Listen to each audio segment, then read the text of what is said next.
A lot of people have been saying a lot of things, but in the end, you've got to listen to yourself. Certainly saying a lot of things in regards to this movie. Certain folk looking too hastily to criticise, looking shallowly at this piece of art before processing the meaning and praising of it. Fortunately, the good far outweighs the bad in the reception of this film. Most critics and moviegoers alike all love it, and deservedly so. It appears to us that just a few too many glasses are half empty instead of being half full regarding this movie. I'll explain. From the very start, many Elvis fans have had preconceived ideas about this movie. That Austin Butler just didn't look enough like Elvis. Even before seeing the film, and they held it against him. Newsflash! Who does? He sure as hell moves like him. Talks like him. That's a damn good resume in my book. Movie giant Tom Hanks wasn't free from criticism either, many focusing on his accent in his portrayal of Parker and his almost pantomime Bond villainy, missing the deft nuances of acting genius in his eyes displayed below the layers of prosthetics. Man, the Elvis crowd is a tough crowd. That Elvis guy must have had something special. Disclaimer, right away, both Butler and Hanks are the jackpot. No Vegas pun intended. We are not about to tell anyone how they should feel in regards to this movie. We would not dream of coercing others into thinking anything other than what they feel. Feel is always so important, especially in regards to Elvis. But we would just like to offer up a different opinion, approach if you like, to those that are finding many a fault within this film. One way or another, this movie will leave you in either camp. Great art should cause respectful discussion. Please be mindful of this when commenting. For us, it was more about the feelings it evoked and left us with rather than down to facts and figures of dates and timelines. The movie carried so much more than certain historical accuracies. We do feel a lot of the criticisms this film has had just isn't fair. It threw me in mind of the penalty of leadership that Elvis so identified with, and has consequently cast quite a negative light on the Elvis world.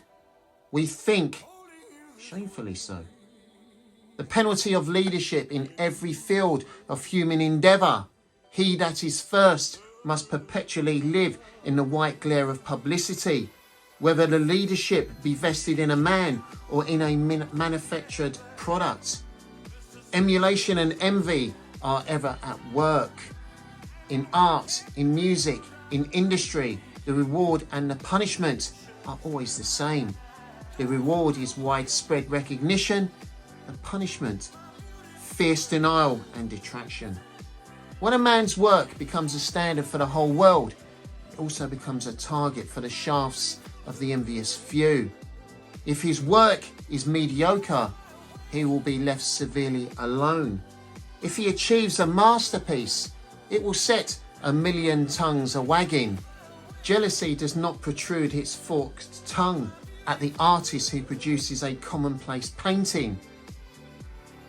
An $85 million movie bringing the general public a greater understanding and empathy to one of the most misunderstood figures of all time can never be a bad thing.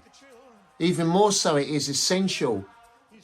Key point, this movie isn't made for just Elvis fans, but it is a gateway to a whole new, younger, appreciative audience. In fact, all moviegoers. In fact, Baz has made it his dedicated mission to encourage people everywhere to head to their nearby movie theatre to see Elvis up on the big screen in all of its glory. This film is astonishing when viewed in an IMAX cinema. And let's be honest, the moviegoers unfamiliar with the story are the ones that really matter. That is an untapped new audience. Most dedicated Elvis fans know the story inside out. Out of curiosity alone, they will go and see this movie. But if this can bring greater understanding and a newfound respect for Elvis Presley, the man and entertainer, from casual observers, then that's no bad thing. And trust me, I've seen plenty of evidence so far to suggest this is the case. Folk being brought up to hate Elvis have done a complete about turn. The Tupelo years come from the memory of Sam Bell. Baz made it his mission early on to interview Bell. After a long search, fortunately, Baz got Sam's precious memories of his friend before his passing in 2021. It's unpalatable now that some are disrespecting the words of Sam Bell. What a slap in the face to his memory. You see, this is one of the primary problems within the history of Elvis. The black community's words largely being ignored and forgotten. And you know what? History is repeating itself. Why would Sam Bell lie about the tent revivals? What could he possibly gain from this? Sam's stories never changed through the years. He was just revealing a beautiful part of Elvis the boy, jumping through the segregation lines for his friend. This should never be overlooked, and neither should Sam Bell's words. To question his words leaves a bad taste in the mouth. Not only this, but others have questioned Elvis' involvement within the clubs on Beale Street to a smorgasbord of inaccuracies within the plot. Baz is a creative force, a creative filmmaker who has delivered an Elvis which we have never seen the like of before. This film part delivers Elvis in the form of a superhero. Such is the power that ripples off the screen when we first see him on stage in the blue jumpsuit. His stage presence undeniable, and his ultimate superpower, his voice.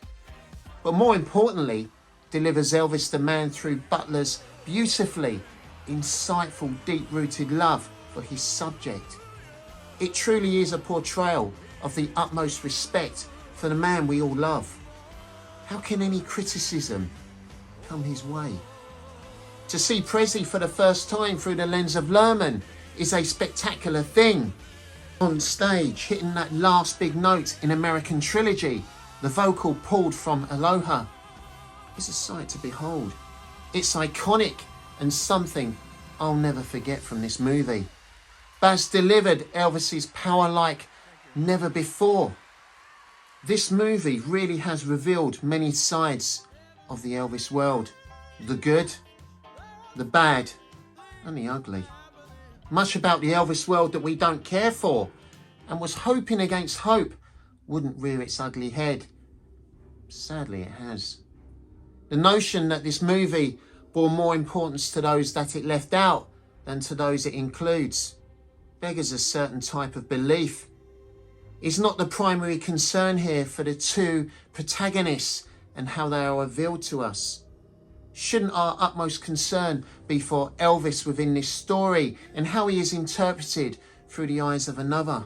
Shouldn't his portrayal be such importance to us that we can forgive others' absences?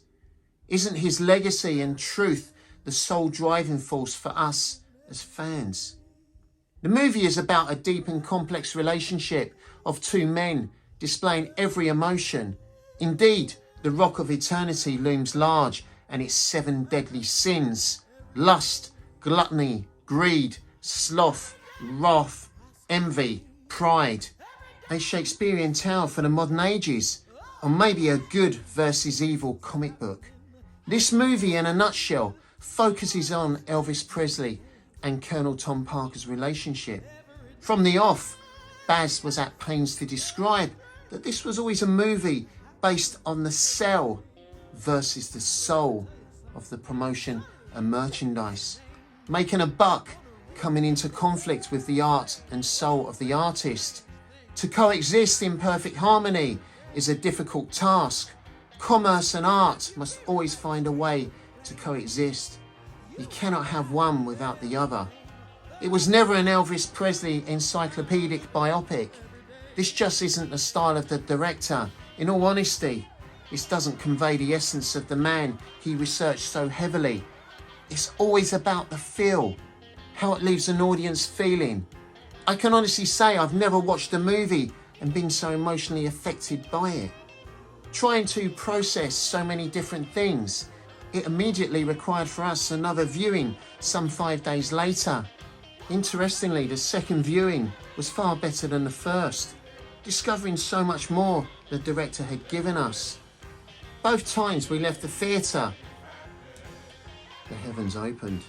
From the Loving You hot rod trailing Colonel Tom Parker's jamboree on their way to the hayride, to the initial EP ring he gave away at Rustwood as a door prize, shown right at the beginning of the movie, to the 2 food mixers Elvis bought for Gladys so she didn't have to walk too far in her own kitchen. Wonderful Easter eggs for us fans. Deep-seated treasures indeed. It was always going to be a cautionary tale of when the cell overtakes the soul. This was always going to be the finishing line.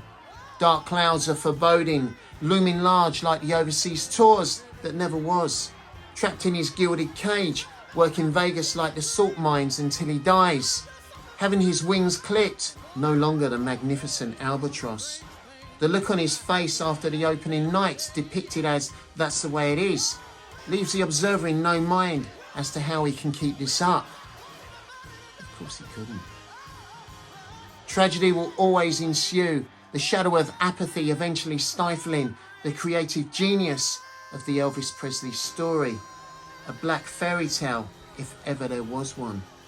Elvis and the Colonel are the main characters, writ large, larger than any of the Vegas neon signs that adorn the International, then Hilton Hotel, promoting the greatest show on earth, my boy. Set against the tapestry of the 50s, 60s and 70s America. This was never in doubt. In fact, many speculated before the movie was released just how would either man be portrayed. There were many worried that it was told through the Colonel's eyes. Would the old Colonel himself be depicted in a more sympathetic light? And would Elvis be seen as his uncontrollable charge? Even when upon release, it was quite clear that the Colonel was going to be the villain of this here story. A welcome relief to the many. The story told on his deathbed, morphine running through his ice-cold veins, perhaps indicating to the audience he is a far from reliable source. Even through all the drug-induced haze, Elvis Presley's character came through with sympathy, and to our eyes drew a greater understanding of that relationship. It could have gone either way, but through Luhrmann's hands we were given an empathetic view of Presley. I've not seen too many detractors highlighting this fact. Primarily, this movie is vested in truth, symbolising many events that happened within Elvis' relationship with the Colonel. Never a Colonel, never a Tom, never a Parker. This was one of directors Baz Luhrmann's and Tom Hanks' favourite lines in describing Andreas Cornelius van Kuik, hailing from Breda in Holland and not West Virginia. Probably the Colonel's greatest snow. The snow job throughout this movie became a way for both men to bond until the snow reaches its point of melting, and essentially avalanching both men into their respective corners, distrusting one another to the point of no return. We had set about reviewing this movie scene by scene. In fact, we recorded 2 versions, but in the end felt that we needed to convey our feeling in what Baz set out to do with this movie. There are countless reviews popping up every day. We wanted to take our time and do a considered approach, and also counter some of the negativity that we are seeing. Let's just focus for a second on what Baz set out to do with this movie, what his aim was, and was it true? So much of this is being lost in the microscopic detail that some seem to be reveling in. There will always be differences of opinions with a movie, those that like it, those that don't. We get this and fully understand it. We are all different. While I think about it, one of the movie's undoubted highlights is the magnificent Beale Street scene. Now, quite incredibly, we are now being told by some self-appointed Elvis experts that Elvis never played any of the clubs on Beale. Okay. Billy the Kid Emerson and Sunbeam Mitchell remember him being on Beale, seeing him at Club Handy. How many other white kids of that era, decked out in pink with a prominent pompadour and guitar slung over his shoulder, could that have been? We can go into greater detail. Robert Henry and Nat D. Williams recall Presley very vividly. Henry was a Beale Street promoter. He told Margaret McKee and Fed Chisenhall, authors of Beale Black and Blue, that he took a young Presley still in high school and before Sun to the Hotel Improvement Club and introduced him to many of the black singers of that era. He recalled how Presley would watch black artists such as Charlie Burse and Ukulele Ike and being mesmerised by their shaking and wiggling at the Grey Mule on Beale. Nat D. Williams, the unofficial mayor of Beale Street, was a history teacher, a newspaper columnist, disc jockey and MC and the Palace Amateur Nights on Beale. He told McKee and Chisenhall of Elvis's performances on these occasions, saying, "We had a lot of fun with him. Elvis Presley on Beale Street when he first started out was a favourite man. When they saw him coming out, the audience always gave him as much recognition as they gave the black musicians. He had a way of singing the blues that was very distinctive. He could sing them not necessarily like a Negro, but he didn't sing them all together like a typical white musician. He had something in between that made the blues sort of different. He always had that certain humaneness about him that Negroes like to put in their songs. So when he had a show down there at the Palace, everybody got ready for something good, yeah? They were crazy about Presley. We had a boast that if you made it on Beale Street, you can make it anywhere." And Elvis Presley made it on Beale Street. This information is taken from the newspaper article that appeared in the Philadelphia Daily, December the 16th, 1981. Again, we are setting an ignorant precedent if we choose to ignore the words of those that lived it. The highlighting of Elvis Presley's love for black music, his appreciation, love and respect for the culture isn't taken away from the other important influences on him, such as country and gospel, but it is reaffirming a truth that has troubled his family. And for that matter, any fan that has Elvis Presley's best interests at heart.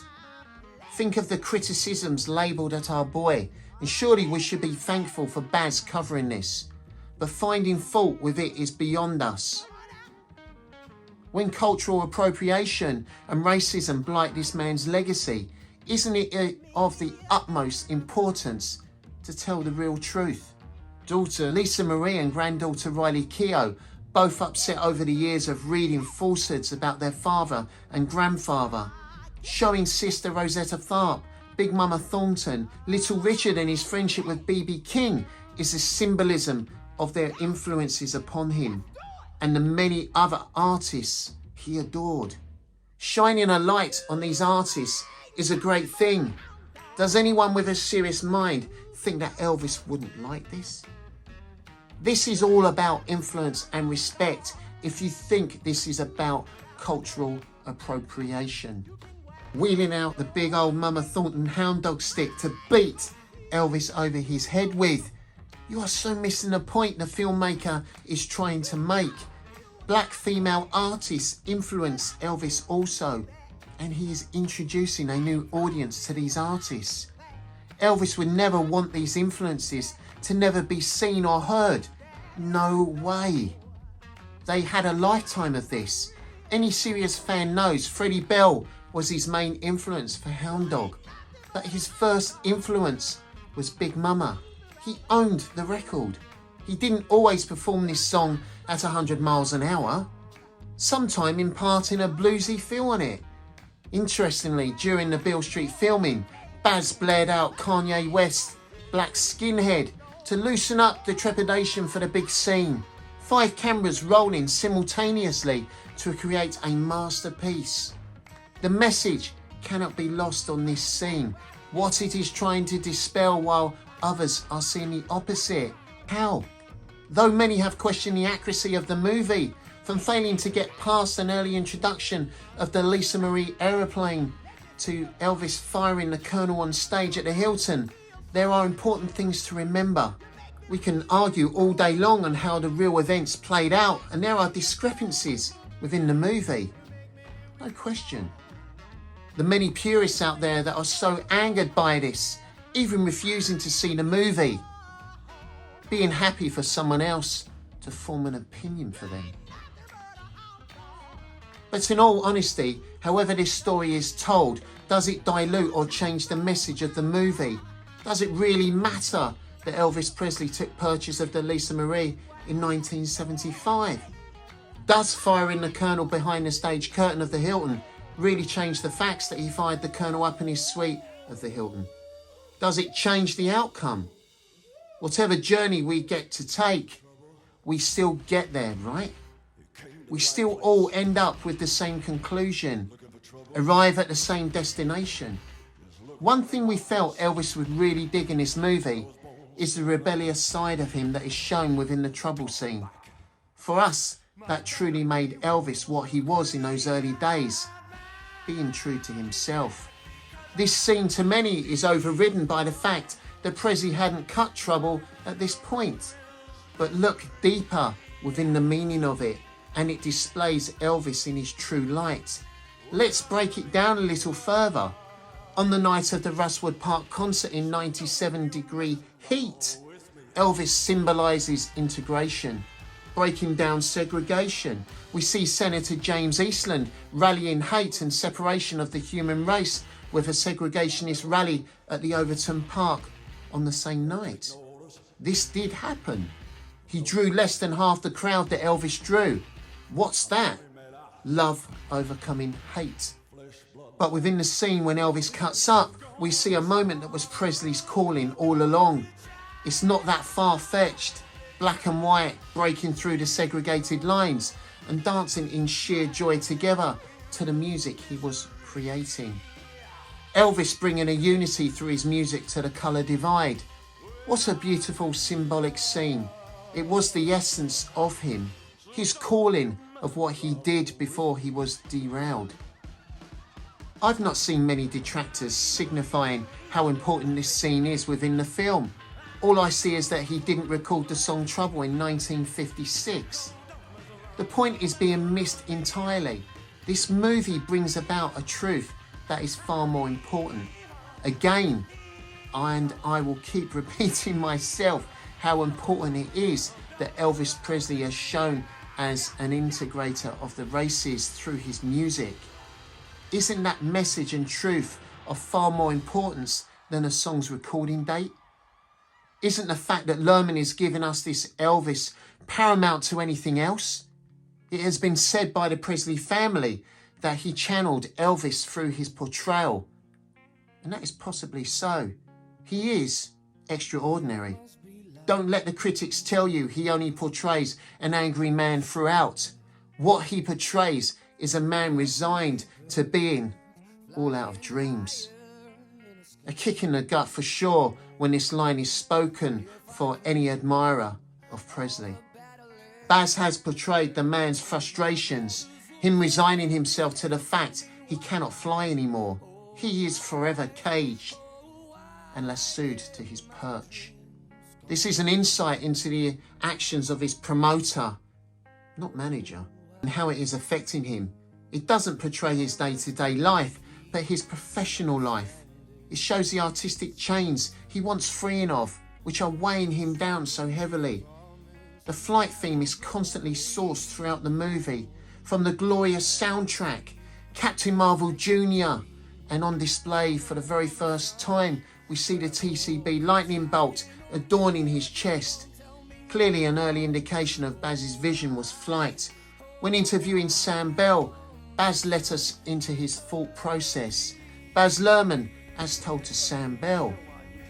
You know what's interesting? Everything I read about EP in any part of his life, he's always on about being a bird, learning to fly.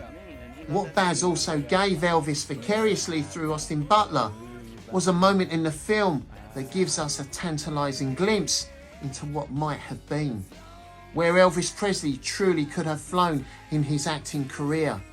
In the fall of 1956, Tennessee Williams started to rewrite his first play after a visit from Hal Wallis, who just happened to have a young 21-year-old Elvis Presley under contract at the time. The play, previously titled Battle of Angels, was now renamed Orpheus Descending. Wallis had a view of turning the play into a movie, and rumours perhaps that this would be a good vehicle for Elvis. Eventually, the film came to fruition in 1960 with another title change, The Fugitive Kind, and the movie was born, starring Marlon Brando and directed by Sidney Lumet. In 1985, Elaine Dundee's book, Elvis and Gladys, a quote appears on page 319 from the director regarding the movie and Elvis Presley. Baz and his team did their homework, no question. Sidney Lumet. The funny thing is, years later I looked at the picture. I suddenly thought of Presley. I began to wonder what would have happened to the piece without any of Marlon's overt sensitivity or the profound implications that Marlon brings to any sentence he utters. What would it have been like if Val, the character, had Presley's simplicity, lyricism and rather strange otherworldly quality? There's a speech in the play that I doubt whether Presley could have handled from an acting point of view. In the speech, Val talks about his mythical bird that has no legs and can therefore never come to rest and just hovers in the sky until it dies because there was no place for it to land. In content, it evokes such a memory of what I felt of Presley when I watched him work. Something otherworldly, unhuman, not inhuman, a kind of restless spirit that could never rest anywhere. As I say, I don't know if he could ever have acted it, but the speech certainly reminded me of his personal quality when he performed. And I thought how extraordinary it might have been to hear it from someone exactly like that, but totally unaware of his own separation from the rest of us. Would he have filled in all the significance of that character? Because Presley himself would have been totally unaware. Though the picture got mixed reviews, and it is a flawed picture, but a very interesting one. And as I look back on it now, it would have been deft to have cast Presley. There is a snobism in America that gets doubly vicious about its own. What's interesting to me and draws parallels is that the folks that aren't fans of Elvis love this movie, and the reviews are so magnanimously positive. Surely there is more to gain within this audience than there is in the die-hard fans. They are already the converted, right? But it's those that profess to know everything about the man who can only see the story read like an instruction manual. Is there a similar snobism on display here about letting an outsider in to tell the story? But Baz gets more than many a lifelong fan. Baz Luhrmann gets Elvis like few others in what would appear to be such a short space of time. Baz. Was that he was a deeply spiritual person. You can argue all sorts of things, you know, flawed, incredible, brilliant, sensitive, all those things, but spiritual. And spiritual to me means a gigantuan inner life. So he wasn't a very verbal person. He didn't say like make speeches, but when he sang, that gigantuan inner life came out and affected human beings. It lifted the spirit. Yeah. So he was a spiritual person. That was the thing that I didn't expect to come and encounter. We have been shot down on this channel for suggesting that we all should be grateful that this movie has been made at all. The more negative reaction we see, the more I'm convinced of that sentiment. The intention of this review was never to go into detail upon detail. We'll leave that to the others as this has been fogging up the lens of this film. But what we will leave you with is the feeling that it's given us. Did it leave the legacy of Elvis Presley in a far better place than it was before this movie was made? Yes, absolutely yes. Craig's son and my nephew Jake watched the film and felt compelled to write this. He is 24 years old and knows the music just through his dad, as it's played a lot, but his understanding of the man has been enlightened. Jake. To give a brief synopsis of the Elvis Presley film, I feel Elvis was a lost, misunderstood soul who spent his life searching, always searching for something he can't find. This is a man who needed guidance, and for me was guided by the wrong people who saw him as a meal ticket. A truly touching moment was when his mother Gladys passed, and with her, a piece of him died that day. The glimmer in his eye was gone, and so was the person he needed the most. I like to think, had his mother lived longer, the Elvis story would have had a different ending. How important is that understanding of Elvis's legacy for future generations? How many others walked away from the movie theatres with a different understanding of Elvis Presley? A more empathetic view? How many others, like Craig's younger son Harry, have gone into their own search and have found a fascination within this man? The future of Elvis Presley's legacy lies within a younger generation. We are just the custodians of the truth, the tellers of the quite amazing story. Baz's take on the story leaves it in a far stronger position than it did before this movie was made. And for that, we should all be grateful. Whether a plane was purchased in 1973 or 1975 really is immaterial to the bigger picture going on here. The Elvis Presley story is way bigger than any other individual other than the man himself, and we should all respect that. As Lisa Marie put it herself, the movie is important, the subject matter is important, the stories that it tells, the history that it gives, it's all very important. It's very relevant right now. It's important in our society, it's important in our culture, and I feel like, and historically, this is obviously a huge honor to me and my family and my children to be asked to do this, and just to have all this happening right now. I just think that this is the most important time that this could be happening. It's not just because it's my father, and it covers a lot of ground that needs to be covered and issues. Thank you. As I mentioned earlier in the video, we cut another 2 versions of this film with you, reviewing it scene by scene, and maybe at some time we will release that, but we felt it's really important to release this video today. Hope you're all well. We've been away for a little bit of time. Simple reason for that is because we really wanted to enjoy the movie the same as everyone else. So we didn't want to detract away from what was going on, and we wanted to immerse ourselves in it. That's why you've not seen very much of us. Plus, at this moment in time, Craig has COVID, but he wrote this a couple of days ago, and I think he hits the nail on the head. Now, as I mentioned in it, if there's things that you don't agree with what we've said, that's absolutely fine. But please be respectful of the way that you deliver any comments, should you choose to comment.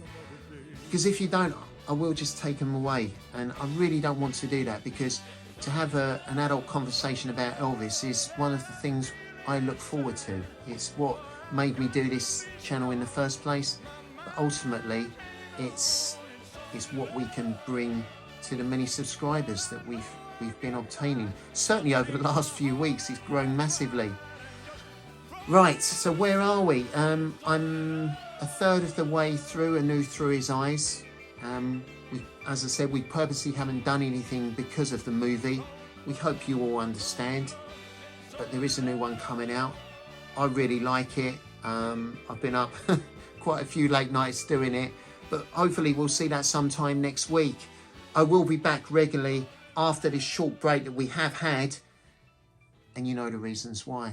But thank you very much for taking, I don't know, half an hour out of your day just to watch this, and we hope you show the respect that it deserves as much as what the movie has. And Craig and I loved it. See ya. I feel so protective of him. I don't want anybody hurting him. I don't want people, saying anything about him or it in a negative way. Because I'm like, no, come see me and talk to me about it. You have a problem. It's a pretty good review, Austin. I don't even know what to say. No, there's no review in my life that will ever mean more than that. Sweet thing. He's such a sweetheart. Story leading up to it. Yeah, he's not portrayed too badly at all. Can I just make a point? One thing that I did notice throughout the movie, within the 50s and 60s. Bloody dog. Scott, should we do this Sunday? It's just... Open mirrors, it's just bullshit. Yeah, we'll redo it all.